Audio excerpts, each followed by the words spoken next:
মানে একটা মানুষের কত লোভ থাকতে পারে যে আমি অসুস্থ তাও তুমি আমাকে ছাড়ছো না, এখন তাও ইউজ করে যাচ্ছ।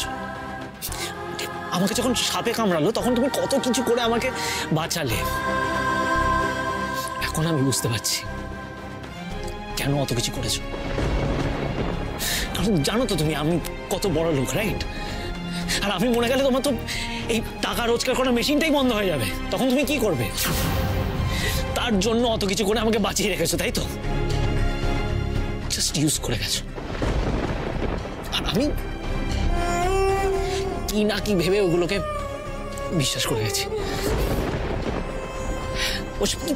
কি বেশ বলো না তুমি, স্বামীর মঙ্গল, বাড়ির স্ত্রীর অধিকার, ওসব না পুরো বাজে কথা, জাস্ট ইউজলেস। তোমার কাছে আমি জাস্ট টাকা রোজগার করার একটা ল্যাডার।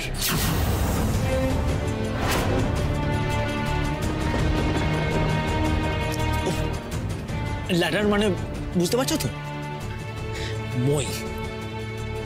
আমি এমন একটা মই তোমার কাছে যাকে বেয়ে তুমি তোমার স্বপ্ন পূরণ করতে পারবে। কি স্বপ্ন? তোমার লাখ লাখ কোটি টাকার মালিক হওয়ার স্বপ্ন। ওটাই তোমার আসল উদ্দেশ্য। আপনি আমায় এরকম ভাবে বলতেছেন? এত খারাপ ভাবে বলতেছেন আমার? সত্যি কথা শুনতে বেশিরভাগ সময় খারাপই লাগে মাটি। আর এত অবাক হচ্ছে কেন? আমি তো তোমার ভাষাতেই সবকিছু বললাম, তাও বুঝতে পারছো? You are exposed. Wait.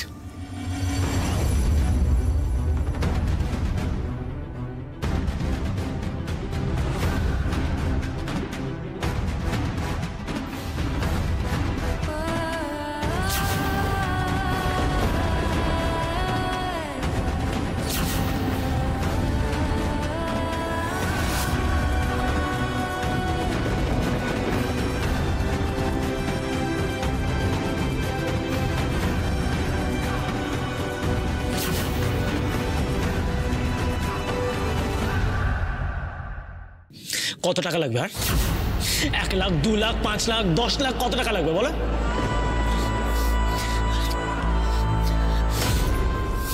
আমি তোমায় বলে দিচ্ছি মাটি, আমার যতটা সম্ভব আমি তোমাকে টাকা জোগাড় করে দেবো। দরকার পড়লে লোন নিয়ে তোমাকে দেবো। কিন্তু প্লিজ আমি হাত জোড় করছি তোমার কাছে, আমার জীবন থেকে বেরিয়ে যাও মাটি। এরকম করো না প্লিজ, আমি আর নিতে পারছি না, হাত জোড় করছি। আমাকে শান্তি দাও। আমার মতো মানুষকে আমার 1 সেকেন্ডের জন্য চোখের সামনে চাই না। আমি যা বোঝার বুঝে গেছি। তুমি আশেপাশে থাকলে না আমার দম নিতে কষ্ট হয়।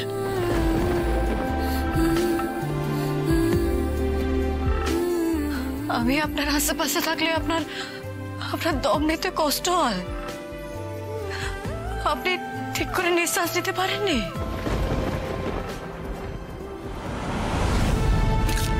নাটক করো না আর প্লিজ, আর ড্রামা করো না মাটি। এসব বন্ধ করো, জাস্ট আমাকে শান্তিতে থাকতে দাও। চলে যাও আমার লাইফ থেকে, এরকম করো না প্লিজ। আমি তো বললাম তোমাকে যত টাকা লাগবে আমি দেবো, চলে যাও। কোথায় নিয়ে যাচ্ছেন মাইনাস বাবু আমার? জানি তুমি টায়ার্ড, এখন কোনো সিরিয়াস কথা না বলেই ভালো, তবে একটা কথা তো না বলে পারছি না, মানে রিগার্ডিং মাটি। ও যবে থেকে আমাদের লাইফে এসেছে, আমাদের বাড়িতে এসেছে, একটার পর একটা ক্ষতি করে যাচ্ছে। Enough. Don't you think it's high time okay নিয়ে আমাদের একটা ডিসিশন নেওয়া উচিত? ঠিকই বলছো, ডিসিশন এবার আমাদের একটা নিতেই হবে। ঠিক আছে, তুমি আমাকে ভাবার একটু সময় দাও। কারণ আর কি কারণ ডার্লিং, তুমি আমার কথাটা একটু বোঝো। আর কোনো ভাবার সময় নিও না, আমি তোমাকে বলছি শোনো, আমি একটা ডিসিশন এবার নিয়ে ফেলো, ফাইনাল। এসো মম, ফাইনাল ডিসিশন আমি নিয়ে নিয়েছি। পার্টি সব লিমিট ক্রস করে গেছে। আজকেই ওর ব্যাগ ট্যাগ গুছিয়ে আমি কুসুমপুরে পাঠিয়ে দেবো ওকে। That's final. আকাশ, আমি আবার বলছি, তুই বোধহয় রাগের মাথায় ফুল ডিসিশন নিচ্ছিস। ভালো করে ভেবে দেখ। দেখা দেখি কোনো প্রশ্ন নেই রেশম। আমি একবার ডিসিশন নিয়ে নিয়েছি মানে নিয়ে নিয়েছি। আকাশ, আকাশ দেখ আকাশ, আমার কিন্তু মনে হচ্ছে তাড়াহুড়োয় তোর ডিসিশন নিতে ভুল হচ্ছে। মাটি তো একদমই ভুল হচ্ছে না, আমি একদম ঠিক ডিসিশন নিচ্ছি। এটা আমার তোমাদের সবার জন্য একদম কারেক্ট ডিসিশন। ব্যাগ গোছাতে কতক্ষণ লাগবে তোমার? আকাশ, কি হলো, কতক্ষণ? আমার অপরাধটা কি ভাইরাস বাবু? তোমার সাহস তো কম না। দেখো অবস্থা, তুমি আবার ঘুরিয়ে আকাশকে প্রশ্ন করছো। মাটি, বাড়ি ছাড়ে চলে যাওয়ার আগে আমায় তো জানতেই হবে আমি কি অপরাধ করছি। না, জানতে হবে না, কারণ তোমাকে কৈফিয়ত দিতে আমরা কেউ বাধ্য নই। শুধু এইটুকু জেনে রাখো, তুমি যে একটা রাস্তার মেয়ে, যে রাস্তাতেই থাকার যোগ্য, সেইটুকু আমার বেটা রিয়েলাইজ করে নিয়েছে।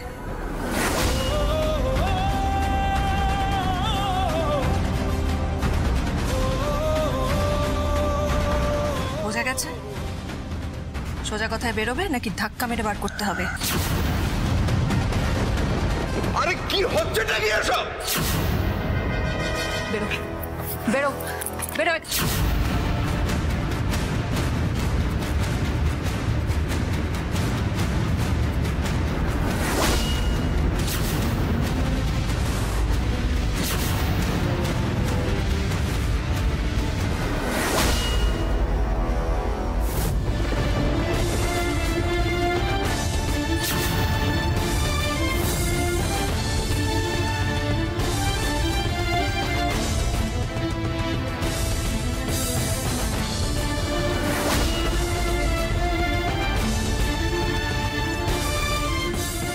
হয়েছে রে মাটি? বাড়িতে অশান্তি হচ্ছে? তোমরা এখানে কি করতেছো বাবা?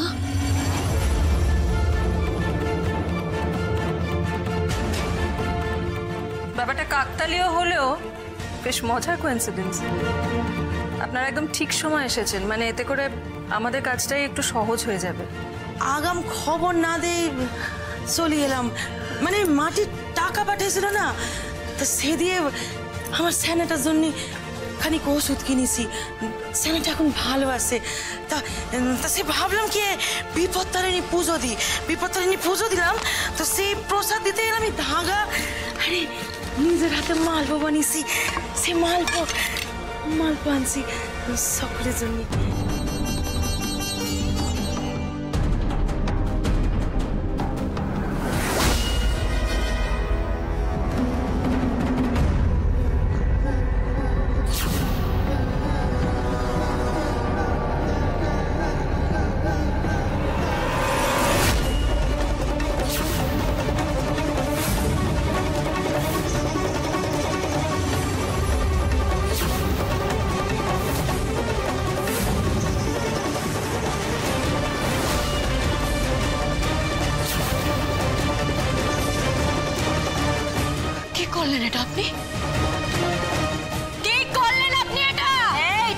প্রশ্ন করতে বারণ করেছি না?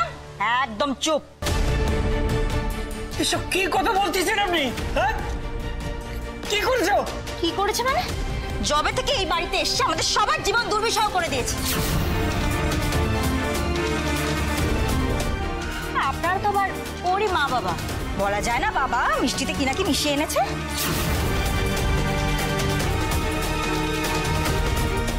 একদমই তাই।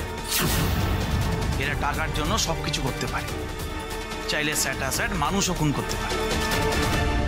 এসব কি বলছেন আপনি? দেখুন, কথাগুলো শুনতে খারাপ লাগলেও কথাগুলো তো সত্যি, তাই না? আপনাদের মেয়েকে আপনারা কোন শিক্ষায় বড় করেছেন আমরা জানি না, শুধু এইটুকু জানি যে ও এই বাড়িতে থাকলে, আমার বেটার লাইফে থাকলে সব থেকে বড় বিপদে পড়বো আমরা সবাই। তাই প্লিজ ওকে নিয়ে যান এখান থেকে। আমি অনেকক্ষণ ধরে চুপ করে দেখেছি, কিন্তু আর আমার পক্ষে চুপ করে থাকা সম্ভব নয়। ওরা অতিথি, ওরা অনেকদিন থেকে এসছেন, ওদের সঙ্গে এইভাবে ব্যবহার করাটা আমাদের বংশের নিয়ম নয়। এটা যেন মনে থাকে সবার। তোমরা যেমন চেঁচে এসেছেন অপমানিত হতে, তাই জন্যই অপমানিত হচ্ছে। তুমি সালিশি করাটা একটু বন্ধ করো। আপনারা কি সব বলতেছেন আমরা তো কিছুই বুঝতে পারতেছি নি। মাটি কি এমন করেছে? ও আপনারা এখনো জানেন না কিছু, মানে কিছুই শোনেননি? ওরা বেশ নিজের চোখে দেখে নিন। এসো। ইয়েস মম।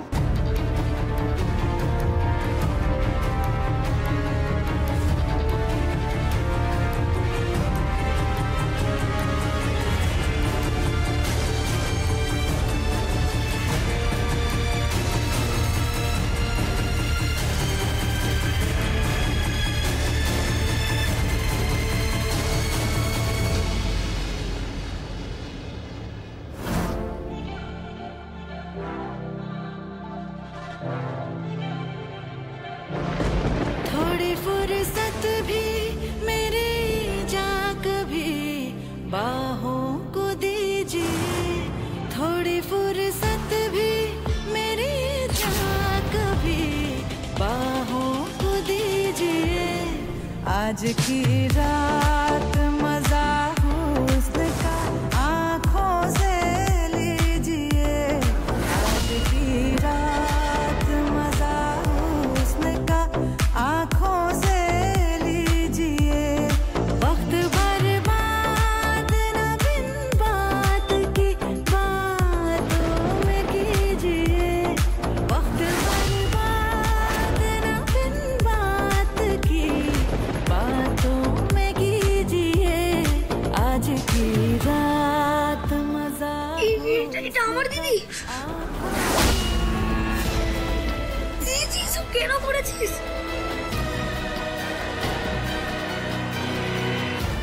তাহলে বুঝতে পারছেন তো, এতদিন ধরে মেয়ের পাঠানো যেই টাকায় আপনারা ফুর্তি করছিলেন সেই টাকা আসলে পাপের টাকা।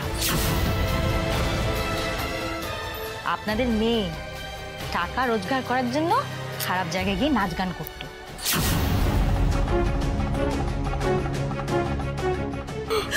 বাবা, বাবা তুমি বিশ্বাস করো, আমি এগুলো কিছু করি নাই।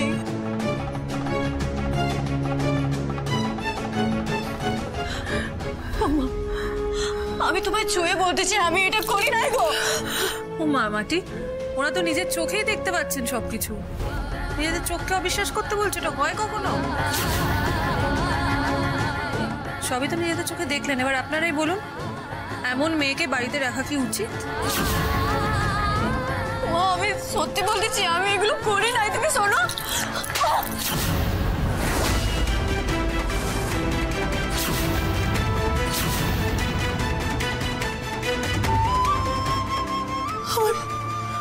আমার বিশ্বাস হতেছে নি যে তোর মতো মেয়েরে আমি জন্ম দিচ্ছি। তোর নষ্ট তুই এসব নষ্টামের টাকা আমাদেরকে তুই পাঠাস তো? এসব দেখার আগে আমার মরণ হলে কেন? মরণ হলে কেন?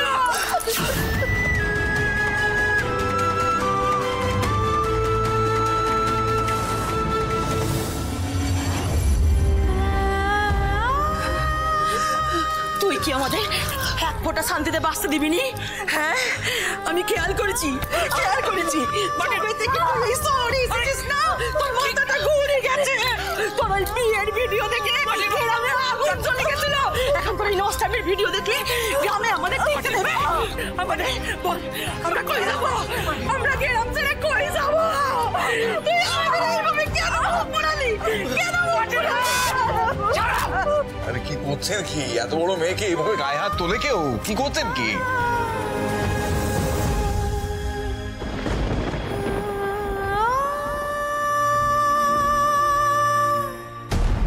ডার্লিং, এসব কি হচ্ছে? What is this commotion? আমাদের বাড়িতে এসে এইভাবে সিন ক্রিয়েট করছে, একটা কেওস করছে, চিৎকার চেঁচামেচি। এবার যদি নেবাররা এসে কমপ্লেন করে তখন? কিছু বলো তুমি।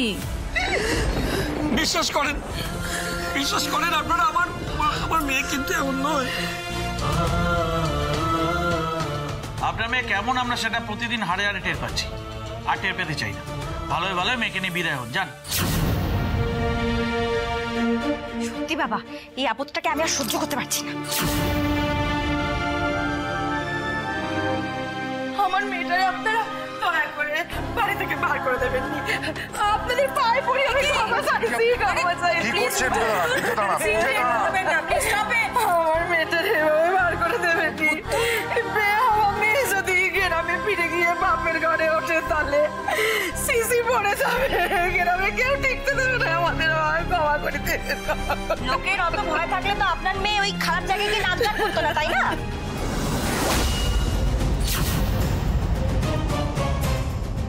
আমি বারবার আপনাদের বলতেছি আমি এমন কিছু করি নাই।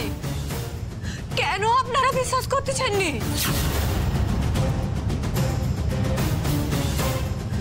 ভাইরাস বাবু, আর কেউ না জানলেও আপনি তো জানেন।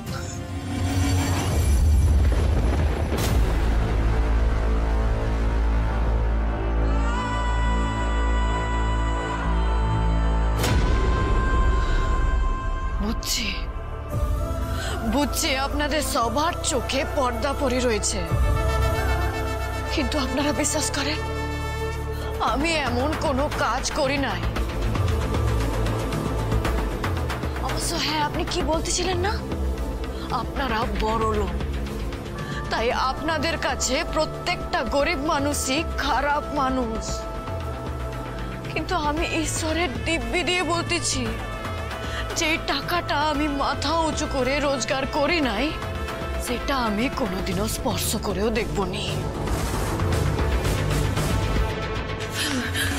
তুই আবার গলা উঁচু করে কথা কইছিস? ক্ষমা চা, এখনই গিয়ে পা ধরি ক্ষমা চা। যদি দয়া করে ওরা তোরে এই বাড়িতে এই স্বামীর ভিটাতে থাকতি রে, ক্ষমা চা। ক্ষমা? কিসের ক্ষমা মা? আমি যখন কোনো অন্যায় করি নাই তখন আমি ক্ষমা চাইব নি।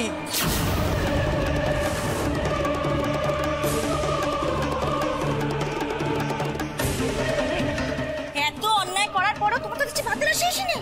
বাবা, কি সাংঘাতিক মেয়ে গো তুমি। তোমাকে আমি আর সহ্য করতে পারছি না। তুমি আজকে এই মুহূর্তে এই বাড়ি থেকে বেরিয়ে চলো। আর চলো, এই খবরদার,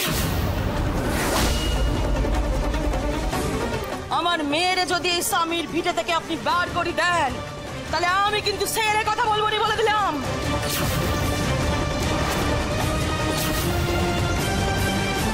ছেড়ে কথা বলবেন তাই নাকি? আচ্ছা, ওরে কথা বলার ক্ষমতা আপনার আছে নাকি? আমার কি ক্ষমতা আছে কি নেই সে আমি জানিনি। আপনাদের মতো আমি অত লেখাপড়া শিখিনি, কিন্তু এইটুকু জানি যে দেশে আইন কানুন আছে।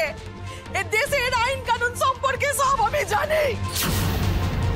অডাসিটি দেখো, আবার ব্ল্যাকমেল করার চেষ্টা করছেন আমাদের।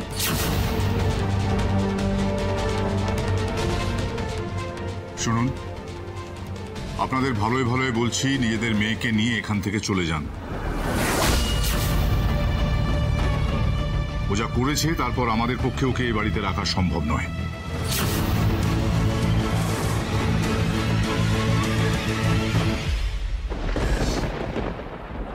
চল মা,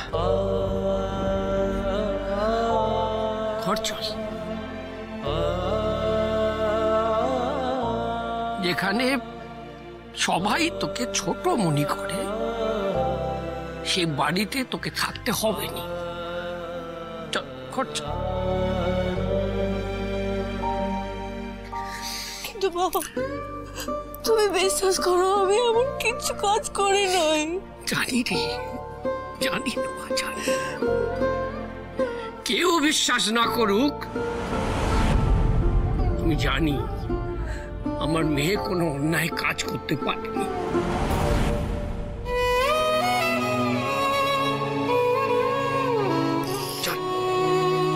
দাঁড়াও,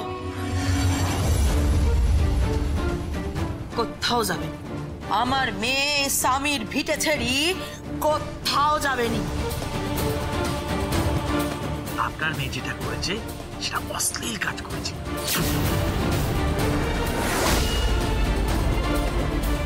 মামা বাবু, কয়েকটা কথা আপনাকে না বলে থাকতে পারছি না।